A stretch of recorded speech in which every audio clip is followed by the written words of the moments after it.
ഇന്ത്യയുടെ സാമ്പത്തിക ചരിത്രത്തിൽ അദാനി ഗ്രൂപ്പിനോളം വേഗത്തിൽ വളർന്ന മറ്റൊരു കമ്പനി ഉണ്ടാകില്ല. 1980കളിൽ പ്ലാസ്റ്റിക് നിർമ്മാണത്തിനുള്ള അസംസ്കൃത വസ്തുക്കൾ വിൽക്കുന്ന ഒരു ചെറിയ വ്യാപാരിയായിരുന്നു ഗൗതം അദാനി. പിന്നീട് ഗുജറാത്തിലെ മുന്ദ്ര തുറമുഖത്തിന്റെ നിർമ്മാണത്തോടെ അദ്ദേഹം ബിസിനസ് ലോകത്ത് വലിയ ചുവടുവെപ്പുകൾ നടത്തി. വളരെ ചുരുങ്ങിയ കാലം കൊണ്ട് തുറമുഖങ്ങൾ, വിമാനത്താവളങ്ങൾ, കൽക്കരി ഖനികൾ, വൈദ്യുതി ഉൽപ്പാദനം, സിമന്റ് ഫാക്ടറികൾ, ഭക്ഷ്യ എണ്ണ നിർമ്മാണം തുടങ്ങി എല്ലാ മേഖലകളിലേക്കും അദാനി ഗ്രൂപ്പ് വളർന്നു.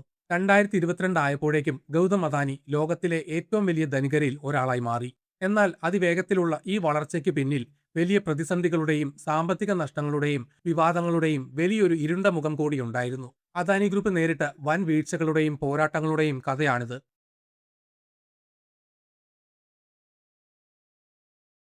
തുടക്കകാലത്ത് തന്നെ അദാനി ഗ്രൂപ്പിന്റെ ബിസിനസ് രീതികൾ വലിയ വിമർശനങ്ങൾക്ക് കാരണമായിരുന്നു. പ്രകൃതിയെ നശിപ്പിച്ചുകൊണ്ടുള്ള വികസനമാണ് അവർ നടത്തുന്നത് എന്ന് പലരും ആരോപിച്ചു.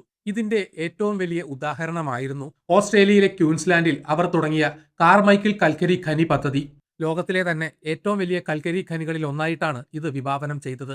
എന്നാൽ ഓസ്ട്രേലിയയിലെ ജനങ്ങളും പരിസ്ഥിതി പ്രവർത്തകരും ഇതിനെതിരെ വലിയ സമരങ്ങൾ തുടങ്ങി. ഖനിയിൽ നിന്നുള്ള മാലിന്യങ്ങൾ ലോകപ്രശസ്തമായ ഗ്രേറ്റ് ബാരിയർ റീഫ് എന്ന പവിഴപ്പുറ്റുകളെ നശിപ്പിക്കുമെന്ന് അവർ ഭയപ്പെട്ടു. സ്റ്റോപ്പ് അദാനി എന്ന പേരിൽ നടന്ന ശക്തമായ ആഗോള സമരം കാരണം ലോകത്തെ പല വൻകിട ബാങ്കുകളും അദാനിക്ക് ഈ പദ്ധതിക്കായി വായ്പ നൽകാൻ വിസമ്മതിച്ചു. ഒടുവിൽ പദ്ധതിയുടെ വലിപ്പം വളരെ കുറച്ചാണ് അദാനിക്ക് ഇത് നടപ്പിലാക്കാൻ കഴിഞ്ഞത്. ഇന്ത്യയിലും സമാനമായ പരിസ്ഥിതി പ്രശ്നങ്ങൾ അവർ നേരിട്ടു.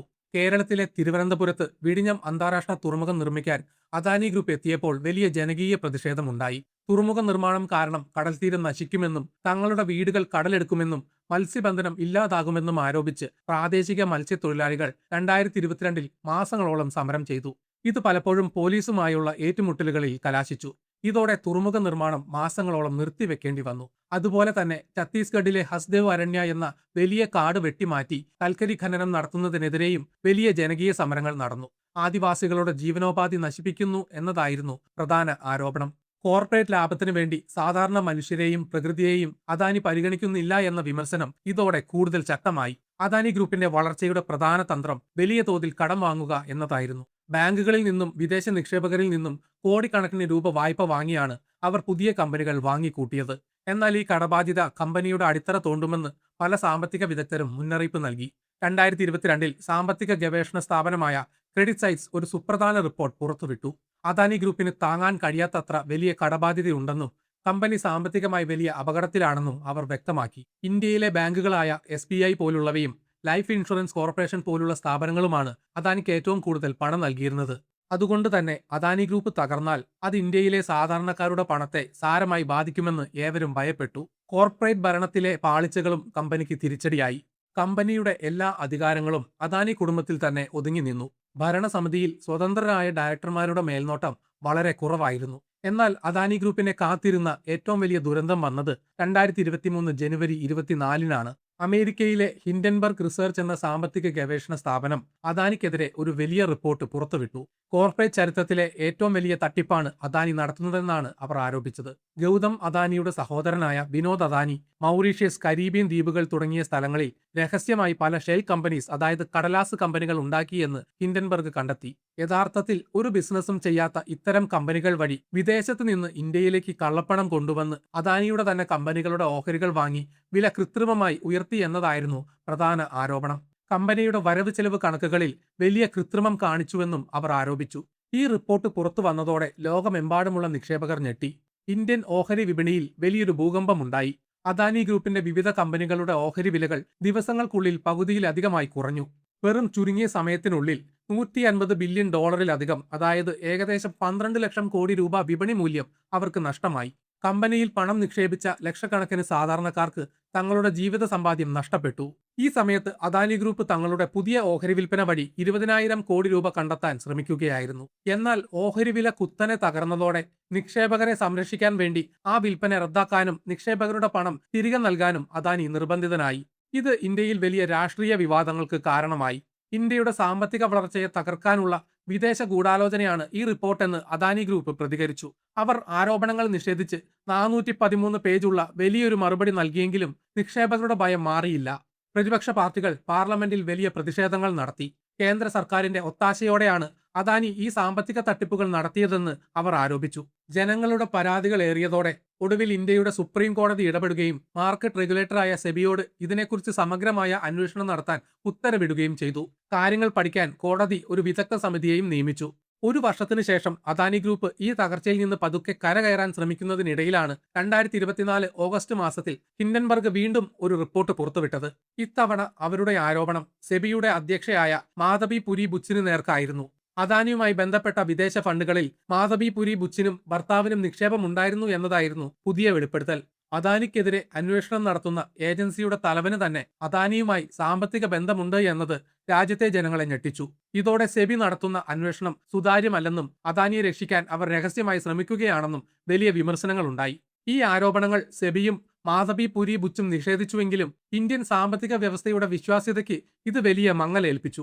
ഹിൻഡൻബർഗ് വിവാദങ്ങൾ ഉണ്ടാക്കിയ മുറിവുകൾ ഉണങ്ങുന്നതിന് മുൻപ് തന്നെ അദാനി ഗ്രൂപ്പിന്റെ അടിത്തറ തോണ്ടുന്ന മറ്റൊരു വലിയ സംഭവം നടന്നു. 2024 നവംബർ മാസത്തിൽ അമേരിക്കൻ സർക്കാരിന്റെ നീതിന്യായ വകുപ്പും സെക്യൂരിറ്റീസ് ആൻഡ് എക്സ്ചേഞ്ച് കമ്മീഷനും ഗൗതം അദാനിക്കും മറ്റ് മുതിർന്ന ഉദ്യോഗസ്ഥർക്കുമെതിരെ ഒരു ക്രിമിനൽ കേസ് ഫയൽ ചെയ്തു. ഗൗതം അദാനി, അനന്തരവൻ സാഗർ അദാനി, അദാനി ഗ്രീൻ എനർജിയുടെ ഉദ്യോഗസ്ഥർ എന്നിവരായിരുന്നു പ്രധാന പ്രതികൾ. ഇന്ത്യയിൽ കോടിക്കണക്കിന് രൂപയുടെ സൗരോർജ്ജ കരാറുകൾ ലഭിക്കാൻ വേണ്ടി അദാനി ഗ്രൂപ്പ് ഇന്ത്യൻ സർക്കാർ ഉദ്യോഗസ്ഥർക്ക് $250 മില്യൺ, അതായത് ഏകദേശം 2100 കോടി രൂപ കൈക്കൂലി നൽകാൻ വാഗ്ദാനം ചെയ്തു എന്നതായിരുന്നു കേസ്. ഇന്ത്യയിലെ പല സംസ്ഥാന വൈദ്യുതി ബോർഡുകളും അദാനിയുടെ കമ്പനിയിൽ നിന്ന് കൂടിയ വിലയ്ക്ക് വൈദ്യുതി വാങ്ങാൻ തയ്യാറായിരുന്നില്ല. അവരെക്കൊണ്ട് ഈ വലിയ കരാറുകളിൽ ഒപ്പുവെപ്പിക്കാനാണ് ഉദ്യോഗസ്ഥർക്ക് കോടികൾ കൈക്കൂലി നൽകിയത് എന്ന് അമേരിക്കൻ അന്വേഷണ ഏജൻസികൾ കണ്ടെത്തി.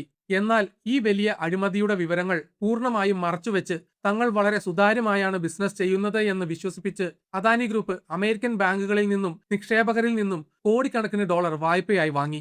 ഇത് അമേരിക്കൻ നിക്ഷേപകരെ വഞ്ചിക്കുന്നതിന് തുല്യമാണെന്ന് കോടതി വ്യക്തമാക്കി.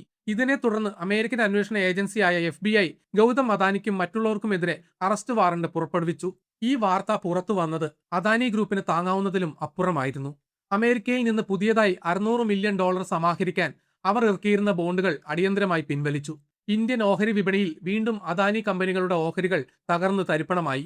പല കമ്പനികൾക്കും ഒറ്റ ദിവസം കൊണ്ട് 20% വരെ വിലയിടിവുണ്ടായി. ആഗോളതലത്തിൽ കമ്പനിയുടെ സൽപ്പേര് പൂർണ്ണമായും നശിച്ചു. ആരോപണങ്ങൾ അടിസ്ഥാനരഹിതമാണെന്ന് പറഞ്ഞ് കമ്പനി ഇത് നിഷേധിച്ചു. ഈ കോഴ വിവാദത്തിന്റെ പ്രത്യാഘാതങ്ങൾ ഇന്ത്യക്ക് പുറത്തേക്കും വേഗത്തിൽ വ്യാപിച്ചു. ആഫ്രിക്കൻ രാജ്യമായ കെനിയയിൽ അദാനി ഗ്രൂപ്പ് വലിയ ചില ബിസിനസ്സുകൾ തുടങ്ങാനിരിക്കുകയായിരുന്നു. കെനിയയിലെ പ്രധാന വിമാനത്താവളമായ ജോമോ കെനിയാട്ട അന്താരാഷ്ട്ര വിമാനത്താവളം നവീകരിക്കുന്നതിനും വൈദ്യുതി വിതരണത്തിനുമുള്ള കോടികളുടെ കരാറുകൾ കെനിയൻ സർക്കാർ അദാനിക്ക് നൽകാൻ തീരുമാനിച്ചിരുന്നു. എന്നാൽ അമേരിക്കൻ കേസ് വന്നതോടെ അഴിമതിക്കാരായ ഒരു കമ്പനിക്ക് തങ്ങളുടെ രാജ്യത്തെ പദ്ധതികൾ നൽകില്ല എന്ന് പറഞ്ഞ് കെനിയൻ സർക്കാർ ആ കരാറുകളെല്ലാം റദ്ദാക്കി. കൂടാതെ ശ്രീലങ്കയിലെ കാറ്റാടി യന്ത്രം വഴിയുള്ള വൈദ്യുതി പദ്ധതിയും അവിടുത്തെ ജനങ്ങളുടെ എതിർപ്പിനെ തുടർന്ന് പ്രതിസന്ധിയിലായി. ഫ്രഞ്ച് എണ്ണ കമ്പനിയായ ടോട്ടൽ എനർജീസ് അദാനി ഗ്രൂപ്പിലെ തങ്ങളുടെ പുതിയ നിക്ഷേപങ്ങളെല്ലാം നിർത്തിവെച്ചു. വിദേശ ബാങ്കുകൾ അദാനിക്ക് പുതിയ വായ്പകൾ നൽകാൻ ഭയപ്പെട്ടു. കമ്പനിക്ക് അവരുടെ ദൈനംദിന പ്രവർത്തനങ്ങൾ മുന്നോട്ട് കൊണ്ടുപോകാൻ ബുദ്ധിമുട്ടായി. കമ്പനിക്കുള്ളിലെ സാധാരണ ജീവനക്കാർക്കിടയിലും വലിയ ആശങ്കകളുണ്ടായി. ചില ബിസിനസ് മേഖലകളിൽ ചെലവ് കുറയ്ക്കുന്നതിന്റെ ഭാഗമായി പുതിയ ആളുകളെ ജോലിക്കെടുക്കുന്നത് നിർത്തിവെക്കുകയും ചില വലിയ പദ്ധതികൾ വൈകിപ്പിക്കുകയും ചെയ്തു. ഈ ആഗോള പ്രതിസന്ധി മറികടക്കാൻ അദാനി ഗ്രൂപ്പ് അമേരിക്കയിലെ ഏറ്റവും പ്രശസ്തരായ അഭിഭാഷകരെ നിയമിച്ച് വലിയൊരു നിയമ പോരാട്ടം തന്നെ തുടങ്ങി. 2025-ലും 2026-ലും അവർ അമേരിക്കൻ കോടതികളിൽ നിരന്തരം വാദങ്ങൾ നിരത്തി. ഇന്ത്യക്കാരായ ബിസിനസ്സുകാർ ഇന്ത്യയിലെ സർക്കാർ ഉദ്യോഗസ്ഥർക്ക് കൈക്കൂലി നൽകിയെന്ന കേസിൽ ഇടപെടാൻ അമേരിക്കൻ കോടതിക്ക് നിയമപരമായി അധികാരമില്ല എന്ന് അവർ വാദിച്ചു. അമേരിക്കൻ നിക്ഷേപകർക്ക് ഈ കേസിൽ ഒരു രൂപ പോലും നഷ്ടപ്പെട്ടിട്ടില്ലെന്നും മുൻ അമേരിക്കൻ സർക്കാരിന്റെ കാലത്ത് തുടങ്ങിയ ഇതൊരു രാഷ്ട്രീയ പ്രേരിതമായ കേസാണെന്നും അവർ കോടതിയെ അറിയിച്ചു. ഏതാണ്ട് 600 പേജുകളുള്ള വലിയ രേഖകളാണ് അവർ തങ്ങളുടെ നിരപരാധിത്വം തെളിയിക്കാൻ അമേരിക്കൻ കോടതിയിൽ സമർപ്പിച്ചത്. ഒടുവിൽ 2026 മെയ് മാസത്തിൽ ഈ കേസിൽ അപ്രതീക്ഷിതമായ വലിയൊരു വഴിത്തിരിവുണ്ടായി. ഡൊണാൾഡ് ട്രംപിന്റെ നേതൃത്വത്തിലുള്ള പുതിയ അമേരിക്കൻ സർക്കാർ അധികാരത്തിൽ വന്നതിനു ശേഷം അമേരിക്കൻ നീതിന്യായ വകുപ്പ് ഒരു പുതിയ തീരുമാനമെടുത്തു. ഗൗതം അദാനിക്കും മറ്റുള്ളവർക്കുമെതിരെയുള്ള ക്രിമിനൽ കേസുകൾ പിൻവലിക്കാൻ അവർ കോടതിയിൽ അപേക്ഷ നൽകി. ഇന്ത്യയിൽ നടന്ന ഒരു സംഭവത്തിൽ കേസ് തുടരുന്നത് ഇന്ത്യയും അമേരിക്കയും തമ്മിലുള്ള നയതന്ത്ര ബന്ധത്തെ ദോഷകരമായി ബാധിക്കുമെന്നും കേസുമായി ബന്ധപ്പെട്ട തെളിവുകൾ ഇന്ത്യയിൽ നിന്ന് ലഭിക്കാൻ വലിയ ബുദ്ധിമുട്ടാണെന്നും അവർ വ്യക്തമാക്കി. മാത്രമല്ല, അമേരിക്കൻ നിക്ഷേപകർക്ക് ഇതിൽ യാതൊരു സാമ്പത്തിക നഷ്ടവും ഉണ്ടായിട്ടില്ലെന്നും അവർ കോടതിയിൽ സമ്മതിച്ചു. കോടതി ഈ അപേക്ഷ സ്വീകരിക്കുകയും അദാനിക്കെതിരെയുള്ള ക്രിമിനൽ കേസുകൾ പൂർണ്ണമായും ഒഴിവാക്കുകയും ചെയ്തു. എങ്കിലും അദാനിയുടെ നിയമപ്രശ്നങ്ങൾ പൂർണ്ണമായും അവസാനിച്ചിരുന്നില്ല. American securities and exchange commission നൽകിയ സിവിൽ കേസ് അപ്പോഴും നിലനിന്നിരുന്നു. അമേരിക്കൻ നിക്ഷേപകരെ തെറ്റിദ്ധരിപ്പിച്ചു എന്നതായിരുന്നു ഈ കേസ്. നീണ്ട ചർച്ചകൾക്ക് ശേഷം ഈ കേസ് ഒത്തുതീർപ്പാക്കാൻ അദാനി ഗ്രൂപ്പ് തീരുമാനിച്ചു. തങ്ങൾ കുറ്റം ചെയ്തുവെന്ന് സമ്മതിക്കാതെ തന്നെ പിഴയടച്ച് കേസ് അവസാനിപ്പിക്കുന്ന രീതിയാണ് അവർ തിരഞ്ഞെടുത്തത്. ഇതനുസരിച്ച് ഗൗതം അദാനിയും സാഗർ അദാനിയും ചേർന്ന് $18 മില്യൺ, അതായത് ഏകദേശം 150 കോടി രൂപ അമേരിക്കൻ സർക്കാരിന് പിഴയായി നൽകാൻ സമ്മതിച്ചു. അമേരിക്കൻ നിയമവ്യവസ്ഥയിൽ ഭാവിയിൽ ഇത്തരം ലംഘനങ്ങൾ നടത്തില്ല എന്ന ഉറപ്പും അവർ കോടതിക്ക് നൽകി. ഇതോടെ വർഷങ്ങൾ നീണ്ടുനിന്ന വലിയൊരു നിയമക്കുരുക്കിൽ നിന്നാണ് അദാനി ഗ്രൂപ്പ് തലനാരിഴയ്ക്ക് രക്ഷപ്പെട്ടത്. ഏറ്റവും പുതിയ വിവാദം വിഴിഞ്ഞം തുറമുഖം സംബന്ധിച്ചാണ്. അദാനി ഗ്രൂപ്പ് കേരളത്തിലെ വിഴിഞ്ഞം അന്താരാഷ്ട്ര തുറമുഖത്തിന്റെ 49% ഓഹരികൾ സ്വിറ്റ്സർലൻഡ് ആസ്ഥാനമായുള്ള ലോകത്തിലെ ഏറ്റവും വലിയ ഷിപ്പിംഗ് കമ്പനിയായ MSC ഗ്രൂപ്പിന് വിൽക്കാൻ തീരുമാനിച്ചിരിക്കുകയാണ്. ഏകദേശം 13,220 കോടി രൂപയുടെ വമ്പൻ വിദേശ നിക്ഷേപമാണ് ഇതിലൂടെ വിഴിഞ്ഞത്തെത്തുക. ഈ പങ്കാളിത്തം വഴി തുറമുഖത്തേക്ക് കൂടുതൽ അന്താരാഷ്ട്ര കപ്പലുകളും ചരക്കുകളും എത്തും. എന്നാൽ ഈ ഓഹരി വിൽപ്പന ഇപ്പോൾ വിവാദമായിരിക്കുകയാണ്. 2015 ഒപ്പുവെച്ച കരാർ വ്യവസ്ഥകൾ പ്രകാരം ഉടമസ്ഥാവകാശത്തിൽ മാറ്റം വരുത്തുമ്പോൾ സംസ്ഥാന സർക്കാരിന്റെ മുൻകൂർ അനുമതി ആവശ്യമാണ്. ഇതുകൂടാതെ തുറമുഖത്തിന്റെ നിയന്ത്രണം, സുരക്ഷ എന്നിവയെക്കുറിച്ചും ആശങ്കകളുണ്ട്. അതിനാൽ ഈ ഇടപാടിന്റെ നിയമവശങ്ങളും മറ്റു കാര്യങ്ങളും പഠിക്കുന്നതിനായി സംസ്ഥാന സർക്കാർ ചീഫ് സെക്രട്ടറിയുടെ നേതൃത്വത്തിൽ ഒരു പ്രത്യേക സമിതി രൂപീകരിച്ചിട്ടുണ്ട്. സമിതിയുടെ വിശദമായ റിപ്പോർട്ട് ലഭിച്ചതിന് ശേഷം മാത്രമേ സർക്കാർ ഇതിൽ അന്തിമ തീരുമാനം എടുക്കുകയുള്ളൂ. ഇത്രയധികം വലിയ സാമ്പത്തിക പ്രതിസന്ധികളും നഷ്ടങ്ങളും വിവാദങ്ങളും നേരിട്ടിട്ടും അദാനി ഗ്രൂപ്പ് പൂർണ്ണമായും തകർന്നു പോയില്ല എന്നത് ബിസിനസ് ലോകത്തെ വലിയൊരു അത്ഭുതമാണ്. ഇന്ത്യയിലെ പ്രധാനപ്പെട്ട വിമാനത്താവളങ്ങൾ, തുറമുഖങ്ങൾ, വൈദ്യുത നിലയങ്ങൾ എന്നിവ ഇപ്പോഴും അവരാണ് നിയന്ത്രിക്കുന്നത്. ഇതിൽ നിന്നെല്ലാം ലഭിക്കുന്ന ദൈനംദിന വരുമാനമാണ് കമ്പനിയെ സാമ്പത്തികമായി പിടിച്ചു നിർത്തിയത്. എന്നാൽ ഈ വലിയ പ്രതിസന്ധികൾക്ക് ശേഷം തങ്ങളുടെ ബിസിനസ് രീതികളിൽ വലിയ മാറ്റങ്ങൾ വരുത്താൻ അവർ നിർബന്ധിതരായി. കണ്ണടച്ച് പുതിയ കമ്പനികൾ വാങ്ങിക്കൂട്ടുന്നതും പുതിയ കടങ്ങൾ എടുക്കുന്നതും അവർ താൽക്കാലികമായി നിർത്തിവെക്കുകയും ഉള്ള കടങ്ങൾ പതുക്കെ തിരികെ അടയ്ക്കാനും അവർ തുടങ്ങി.